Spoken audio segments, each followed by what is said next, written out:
Ikaw lang ang pag-asa ko, tanging ikaw ang buhay ko, Jesus. Kahit ako'y nangangamba, basta't ikaw ang kasama, panatag na.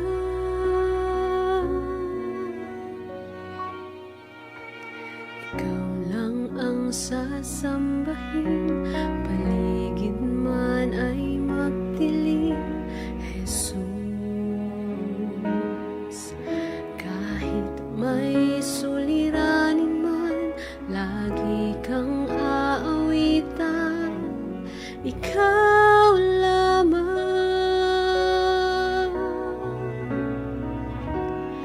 Kahit kailan di ka nagkulang, biyaya mo sa akin laging laan. Ang pag-ibig mo sa akin walang hanggan, inibig mo ako noon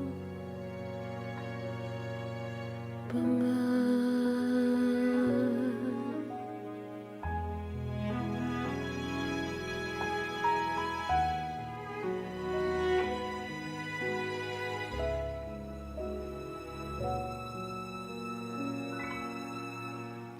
Ikaw lang ang sasambahin, paligid man ay magdilim, Jesus. Kahit may suliranin man, lagi kang aawitan, ikaw lamang.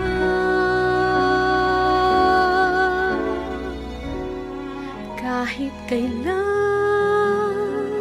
di ka nagkulang, biyaya mo sa akin laging laan.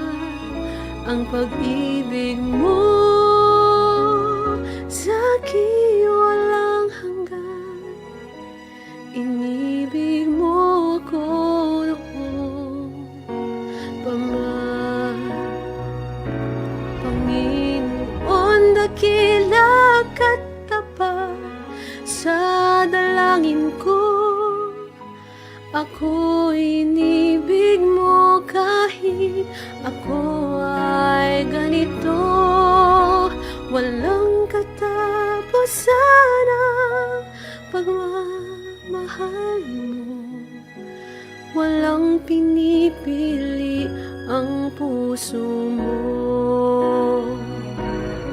Kahit kailan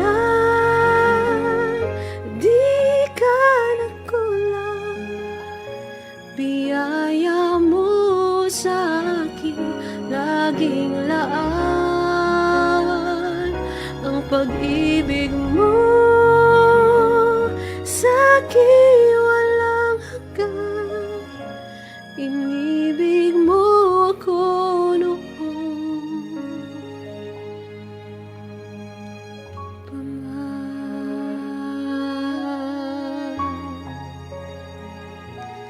Inibig mo ako noon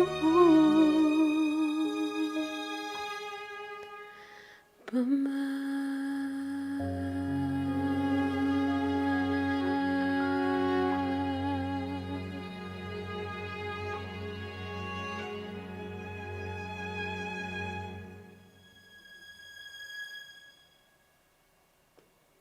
Narito po tayo sa ating programa, Family Time!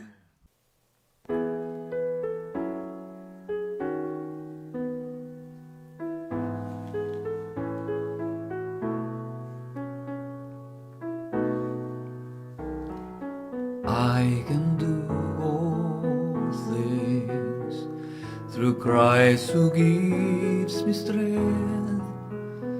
But sometimes I wonder what He can do through me.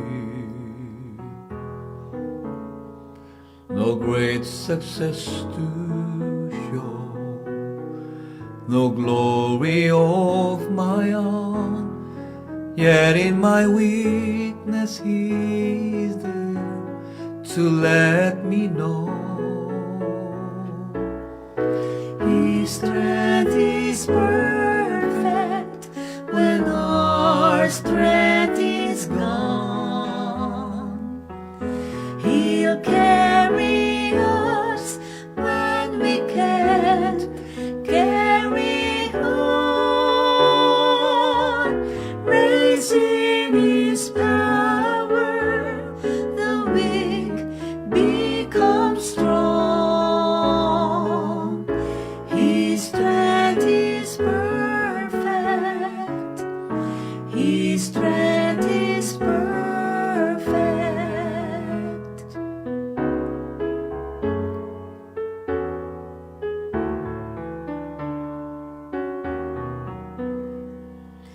We can only know the power that He holds when we truly see how deep our weakness goes. His strength in us begins where ours comes to an end. He always hears our humble cry and proves again. His strength is perfect when our strength is gone. He'll carry us when we can't carry on. Raising His power, the weak become strong. His strength is perfect. His strength is perfect. Raising His power, the weak become strong. His strength is perfect. His strength is perfect.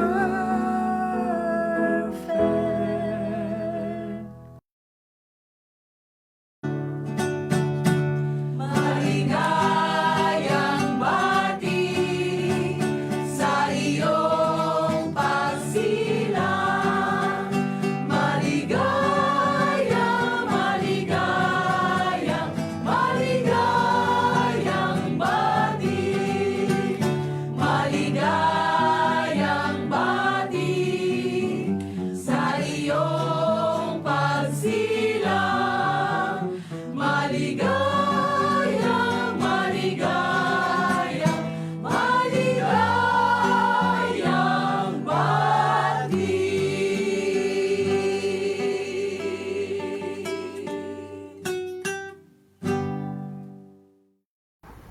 Magandang araw mga tagapakinig, mga kaibigan at kapatid. Pag-usapan po natin ang neuroplasticity.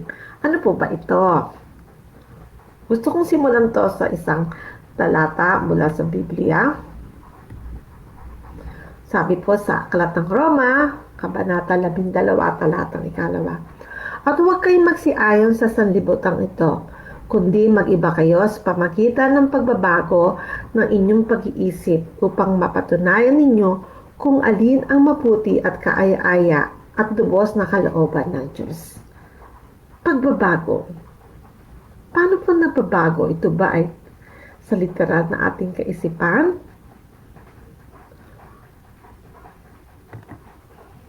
Nung mga unang mga taon, sa pag-aaral ng ating utak ay naniniwala na ang mga scientist, mga doktor na ang utak pagka simula sa inyong pagkapanganak, madidevelop hanggang sa pupunta sa punto na iyon na yon, hindi na yung magbabago.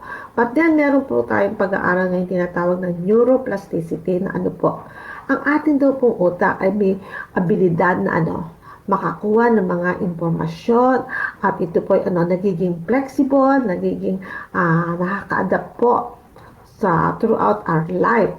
Sabi nga po, your brain's ability constantly update and reprogram and can also power relearning. Yan po ay malalaman yan na sa mga mga karanasan ng mga na-stroke, nagkaroon ng pinsala sa utak na dumarating ang panahon na bumabalik din ang utak sa kanyang normal na katayuan.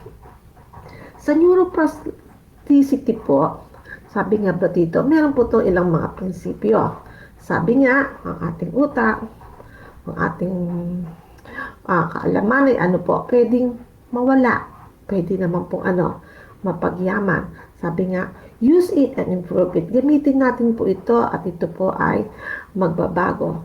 Meron po itong specificity na kung ano yung inyong pinagtutuunan, yun ang madidevelop po o matututo pa po tayo. Ang ating utak ay sa ating pag-uulit, repetition is nakakapagpa-improve ng ating kaisipan. Intensity matters po. So, kung may sidhi ang ating pag-acquire ng knowledge o pagkatuto ng isang kaalaman, lalo po itong tumitibay. May timing din po.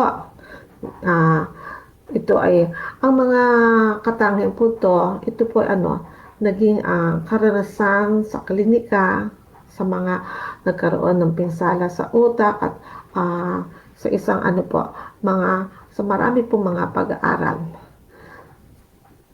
Sabi po dito, sa age matters din po. So, habang bata, mas maganda ang pagproseso sa ating mga utak at pag tumatanda, medyo dahan-dahan na. And then, may tinatawag pong interference. Sa interference po, ito yung may kinalaman na sa pagdidevelop natin ng good habit o bad habit. Na yung ang ating kaalaman po ay pwedeng pakialaman o interfere po sa sa mga bagay na ating natutunan. Atin po itong ipagpapatuloy. It's a great day to serve the Lord. It's a great day to serve the Lord. Walking in the light of God. Walk, walk, walk, walk in the light. Walk, walk, walk, walk in the light. Walk, walk, walk, walk in the light. Walk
nanonood sa programa Family Time!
Good morning po sa inyo lahat at happy Sabbath. Welcome po sa GEMS. Sa ating GEMS for this morning ay matatagpuan po natin sa 2 Timothy chapter 1 verse 7. 2 Timothy chapter 1 verse 7. Ang sabi po dito, "For God has not given us a spirit of fear, but of power and of love and of a sound mind." Bago po tayo magpasimula, hayaan niyo po na anyayahan ko po kayo na tayo po ay manalangin. Panginoon, sa oras na ito, amin pong hinihiling ang inyong presensya. Nawa o Diyos, sa inyong kabutihan, aming matagpuan ang inyong pangunguna. At sa inyong pangunguna ay aming patuloy na matamasa ang tunay na kapayapaan. Ang lahat ng ito ay aming hinihiling at dinadalangin sa pangalan ni Jesus. Amen. Alam niyo, sa mundo po natin ngayon, napakadami ang nagdadala sa atin ng takot. Kung ating po titingnan sa kanan, makakita po tayo ng mga kalamidad. Pagtingin natin sa kaliwa, makakita po tayo ng mga digmaan na mismong nakakaapekto sa ating mga buhay. Pag nakita po natin ang ating mga balita, mga sakitan, patayan, na mismo ang mga bata pa ang siyang nagiging dahilan. Alam niyo po, kahit sa inyong lingkod, minsan, habang tinitingnan ko ang mga bagay na ito, kami po ay nasa Mindanao nung nangyari yung 7.8 na lindol. At makikita mo yung takot. Kahit na kami po ay malayo, medyo malayo na po kami. Nasa bandang norte na po kami nung tinamaan ng lindol yung Mindanao. Ngunit naramdaman pa rin po namin ito at ito ay nagdala ng matinding takot para sa maraming tao nung panahon po na yun. And I can just imagine how fearful the situation was para po doon sa mga mismong naapektuhan doon sa Mindanao. Sa karanasan pa po yung ating makikita na may isang kabataan na pumasok sa isang jeep, pinagbubugbog yung isang pasahero ng jeep at alam niyo po, yung maraming nakasakay na mga tao po doon, walang nagawa dahil sa takot. And there are times in our life that this is an experience, that we are being paralyzed by the fear that we have in our life. Minsan, pag natatakot na tayo, wala na tayong alam gawin, hindi na natin alam kung ano yung sunod nating dapat asikasuhin, o minsan, talagang hindi na tayo makagalaw, hindi na tayo makapag-isip para sa ating sarili. Pero paano po natin hahanapin ang ating pag-asa sa Panginoon? Una po sa lahat, ang sabi po ng talata, "For God has not given us a spirit of fear." One thing that we are to understand is that we are to identify the source of fear. And if we would be able to identify its source, at makikita po natin, ang Diyos ay hindi pala nagnanais na tayo ay mamuhay sa takot. Hindi nais ng Diyos na ating maranasan yung takot na kung saan tayo ay parang hindi na natin alam yung ating mga gagawin. Kundi ang gusto po ng Panginoon ay tayo ay magkaroon ng mas malalim na takot sa Kanya kaysa sa takot sa kung ano yung mga nararanasan natin upang ating matagpuan ang mas mabuting kapayapaan. My dear brothers and sisters, what the Lord desires for our life is for us to see His purpose. And that is not for us to live in fear, but for us to live in His purpose, to live in His will, to live on His eternal plan. Maraming bagay sa mundong ito na masasabi po natin hindi natin alam hindi natin alam kung ano ang katapusan, hindi natin alam kung ano ang dahilan, hindi po natin mga bagay na hindi natin maaaring malaman sa mundong ito.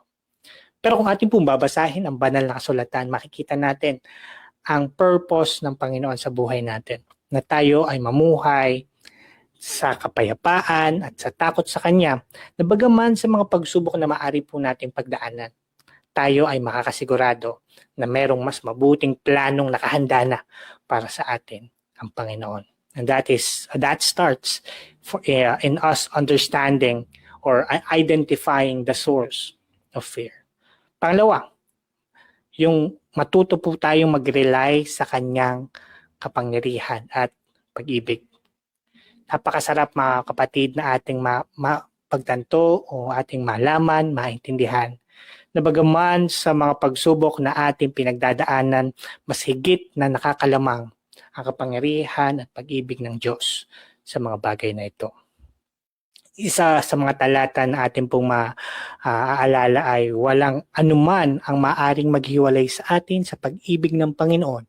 Yan man ay kapangyarihan ng dyablo, yan man ay mga pagsubok ng buhay kahit ang kamatayan. Dear brothers and sisters, one thing that really brings us fear is the thought of death. Tama po ba?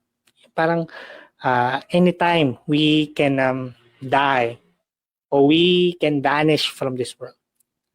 But what the Lord offers is an eternal understanding of our purpose, of our hope, more importantly of His plan for us. Kailangan lang nating matuto doon sa Kanyang mga plano para sa atin. Pangatlo, sabi po dito, we are to cultivate a sound mind. Now, a sound mind means that we have a capacity for self-control, rational thinking, and calm judgment. This is us acting with clarity rather than reacting out of panic. My dear brothers and sisters, what the Lord desires is for us to train our mind in God. If we understand that fear does not come from Him, that His power is more greater than our circumstances, there would be clarity in our mind that for us to live a life according to His desire, according to His love, according to living a life for the purpose that He has called us to share His good news. And I believe, my dear brothers and sisters, ito yung pagkakataon na maaari nating i-exercise yung ating sound mind, a mind that trusts God in every circumstances. And I hope this would be an experience for us na ating pagkatiwalaan ng Diyos at patuloy na kilalanin ang Kanyang kabutihan. God bless po sa inyo lahat.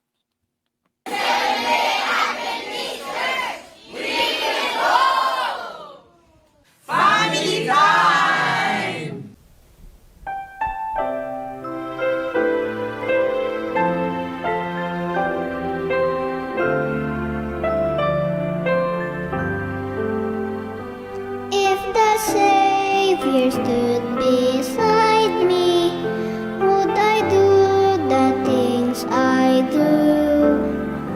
Would I think of His commandments and try harder to be true? Would I follow His example? Would I live more righteously? If I could see the Savior standing nigh, watching over me.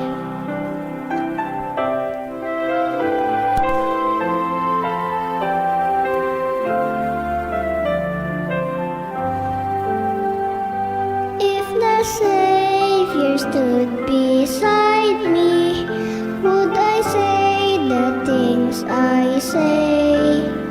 Would my words be true and kind if He were never far away? Would I try to share the gospel?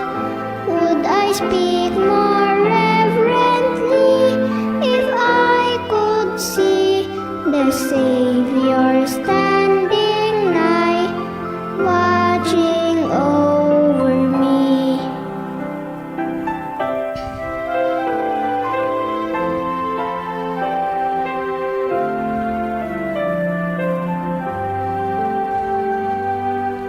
He is always near me, that I do not see Him there. And because He loves me dearly, I am in His watchful care. So I be a kind of person that I know I'd like to be if I could see the Savior standing nigh, watching over me.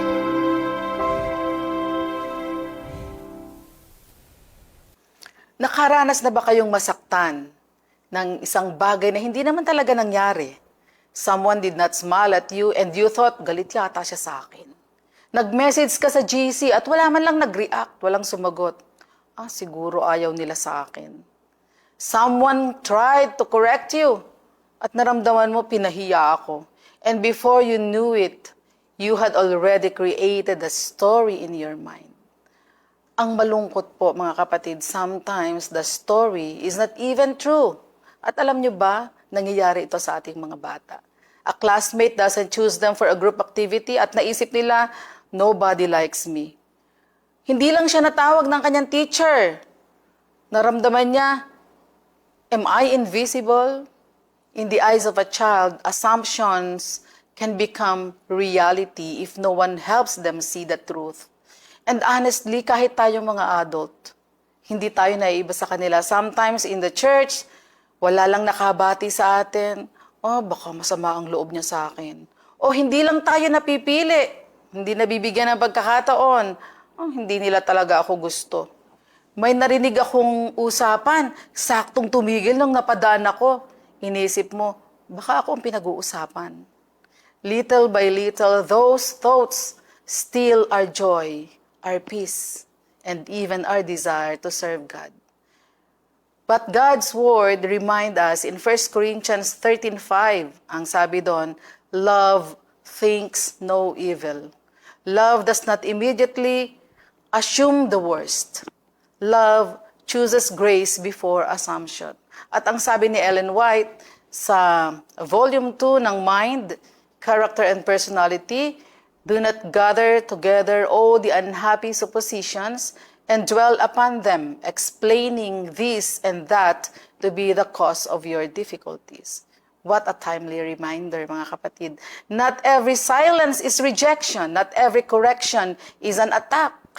Not every closed doors means someone is against you.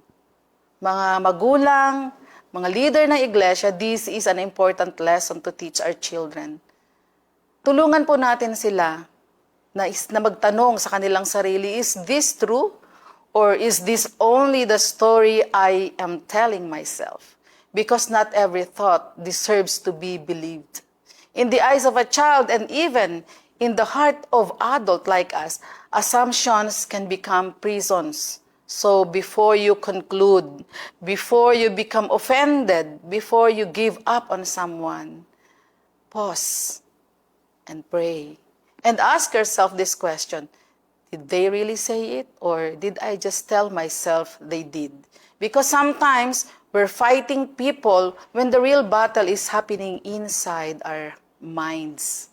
So may God help us replace assumptions with understanding, suspicion with grace, and fear with trust. God bless everyone.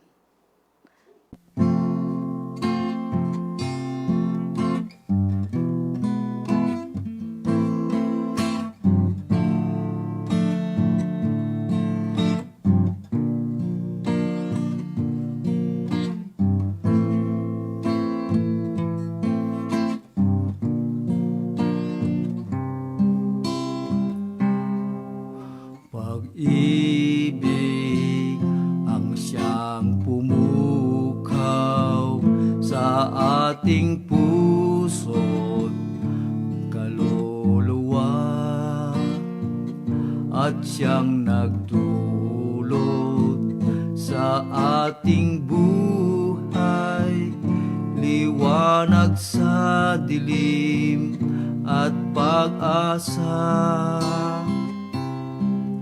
Pag-ibig ang siyang buklod natin, di mapapawi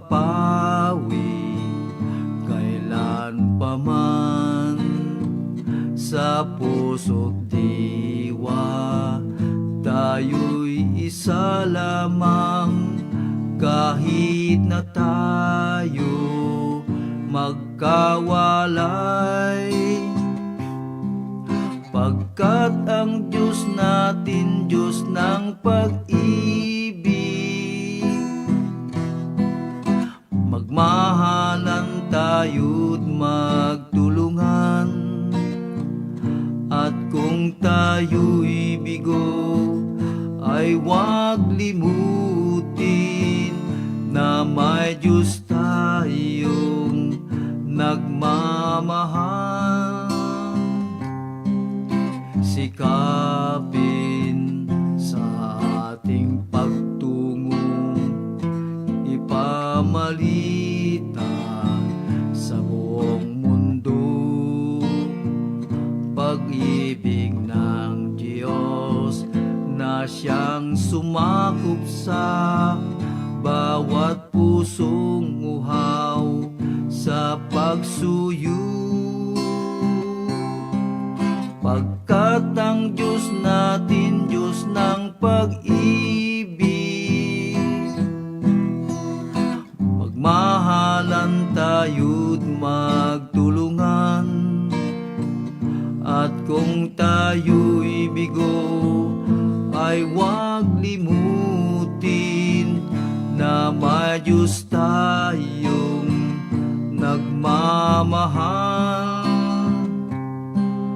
Pagkat ang Diyos natin, Diyos ng pag-ibig,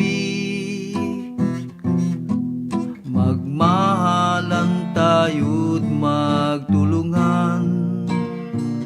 At kung tayo'y bigo, ay huwag limutin na may Diyos tayong nagmamahal.